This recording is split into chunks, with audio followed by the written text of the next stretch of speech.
సల్మాన్ ఖాన్ను చంపేందుకు రంగంలోకి మైనర్లట. పాకిస్తాన్ నుంచి ఆయుధాలు, బిష్నోయ్ గ్యాంగ్ కుట్ర. బాలీవుడ్ కండల వీరుడు సల్మాన్ ఖాన్ను అంతమొందించేందుకు లారెన్స్ బిష్నోయ్ గ్యాంగ్ భారీ కుట్ర పన్నిందని, ఇందుకు మైనర్ బాలురను రంగంలోకి దింపిందని నవీ ముంబై పోలీసులు గుర్తించారట.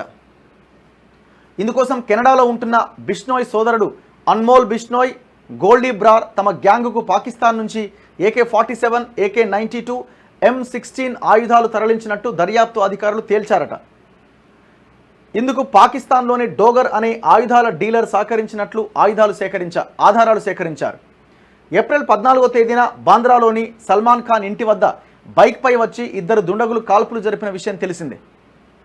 ఈ కేసులో పోలీసులు నిందితులు గుజరాత్లో తలదాచుకున్న విక్కీ గుప్తా అలియాస్ సాగర్ పాల్, పంజాబ్లో ఉన్న అంజు థాపన్, మరో వ్యక్తితో పాటు తదుపరి దర్యాప్తులో ఇంకో ఇద్దరిని అరెస్ట్ చేశారు.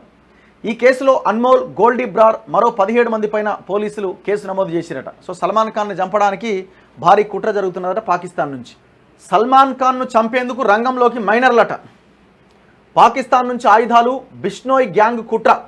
బాలీవుడ్ కండల వీరుడు సల్మాన్ ఖాన్ను అంతమొందించేందుకు లారెన్స్ బిష్నోయ్ గ్యాంగ్ భారీ కుట్ర పన్నిందని, ఇందుకు మైనర్ బాలురను రంగంలోకి దింపిందని నవీ ముంబై పోలీసులు గుర్తించారట. ఇందుకోసం కెనడాలో ఉంటున్న బిష్నోయ్ సోదరుడు అన్మోల్ బిష్నోయ్, గోల్డీ బ్రార్ తమ గ్యాంగుకు పాకిస్తాన్ నుంచి AK-47, AK-92, M16 ఆయుధాలు తరలించినట్టు దర్యాప్తు అధికారులు తేల్చారట.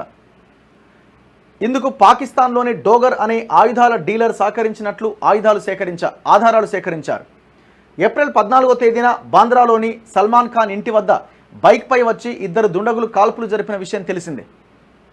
ఈ కేసులో పోలీసులు నిందితులు గుజరాత్లో తలదాచుకున్న విక్కీ గుప్తా అలియాస్ సాగర్ పాల్, పంజాబ్లో ఉన్న అంజు థాపన్, మరో వ్యక్తితో పాటు తదుపరి దర్యాప్తులో ఇంకో ఇద్దరిని అరెస్ట్ చేశారు. ఈ కేసులో అన్మోల్, గోల్డీ బ్రార్ మరో 17 మంది పైన పోలీసులు కేసు నమోదు చేసిరట. సో సల్మాన్ ఖాన్ను చంపడానికి భారీ కుట్ర జరుగుతున్నదట పాకిస్తాన్ నుంచి.